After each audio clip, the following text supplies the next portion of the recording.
옛날 옛적 프랑스의 아름다운 시골 마을에는 플로레라는 이름의 작은 소녀가 살고 있었습니다. 플로레는 장난기가 많고 상상력이 풍부한 아이였지만 늘 조용하고 평범한 생활을 하는 것이 지루했습니다.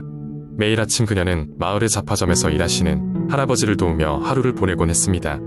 어느 날 할아버지는 잡화점 창고를 정리하다가 오래된 먼지투성이의 상자를 발견했습니다. 상자 안에는 낡은 장화 한 켤레가 있었는데 이상하게도 장화는 서로 다른 색깔이었습니다. 장화에는 금색으로 된 글씨가 새겨져 있었지만 너무 오래되어 알아볼 수 없었습니다. 호기심이 넘친 플로레는 할아버지 몰래 장화를 신어보기로 결심했습니다. 장화를 신은 순간 플로레는 순식간에 다른 세계로 데려가졌습니다. 그곳은 전혀 생소한 풍경과 이상한 생물로 가득 찬 마법의 나라였습니다. 깜짝 놀란 플로레는 처음에는 두려워했지만 조금씩 그곳의 매력에 빠져들었습니다.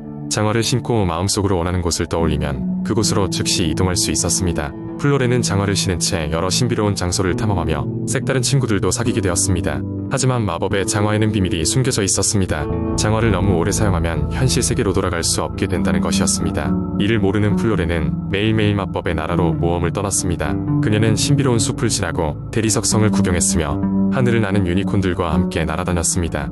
시간이 흐르자 플로레는 점점 더 마법의 나라에 사로잡히게 되었고 현실 세계는 잊혀져 갔습니다. 그러던 어느 날 플로레는 장화를 신은 채로 오랫동안 돌아오지 못하는 상황이 되었습니다. 마법의 나라의 주민들은 플로레를 붙잡으려 했고 그녀는 장화를 벗고 현실로 돌아가기 위해 필사적으로 노력했습니다. 간신히 장화를 벗은 플로레는 다시 현실 세계의 잡화점 창고로 돌아왔습니다. 그녀는 마법의 나라에서 보낸 시간이 얼마나 길었는지를 알지 못했지만 마을의 모든 것이 변함없이 그대로인 것을 확인하곤 안도했습니다. 플로레는 할아버지에게 모든 이야기를 털어놓았고 할아버지는 플로레에게 다시는 장화를 신지 않도록 당부했습니다. 플로레는 마법의 장화가 즐거운 모험과 아름다움을 안겨주었지만 또한 현실의 중요성을 일깨워준 소중한 경험임을 깨달았습니다.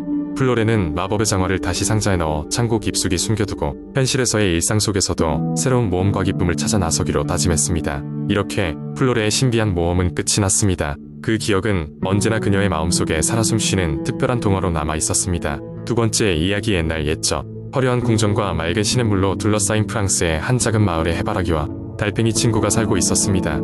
마을 사람들이 이곳의 자연을 사랑해서 늘 꽃과 나무를 돌보곤 했죠. 해바라기는 자신이 태양을 따라 하루 종일 고개를 돌릴 수 있다는 사실을 자랑스럽게 여겼고 달팽이는 그 사실을 알게 되어 늘 신기하게 여기며 해바라기의 이야기를 듣곤 했습니다.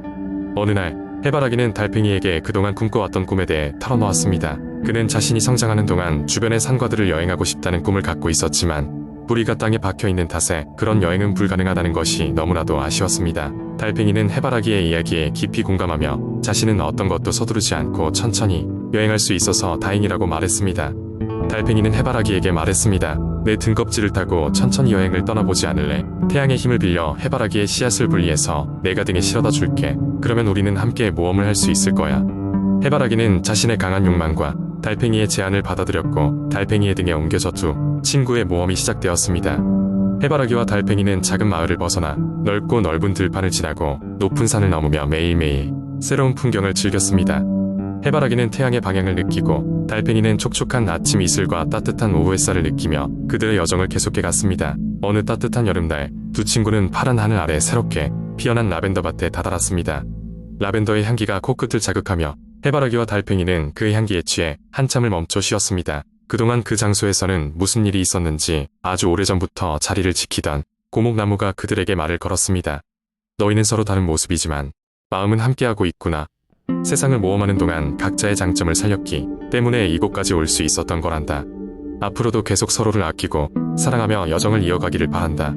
고목나무의 충고에 고개를 끄덕이며 두 친구는 언젠가는 다시 이곳으로 돌아오리라 약속하고 다시 길을 떠났습니다. 그 후로도 수많은 계절과 날씨를 맞으며 계속해서 서로를 돕고 함께하는 법을 배워나갔습니다. 그리고 해바라기는 달팽이와의 여행 속에서 씨앗들이 새로운 해바라기가 될 수 있다는 것을 알게 되었고 자신의 여행이 곧 새로운 삶의 시작이라는 걸 깨닫게 되었습니다.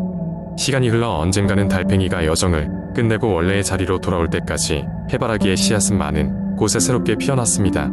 달팽이도 고목나무가 말한 것처럼 여전히 해바라기와 함께 강하고 귀한 우정을 나누며 즐길 수 있다는 사실에 감사했습니다. 세 번째 이야기 옛날 옛적 프랑스의 한 작은 마을에 거대한 숲이 자리 잡고 있었다. 숲 깊숙한 곳에는 누구도 모르는 비밀의 성이 있었다.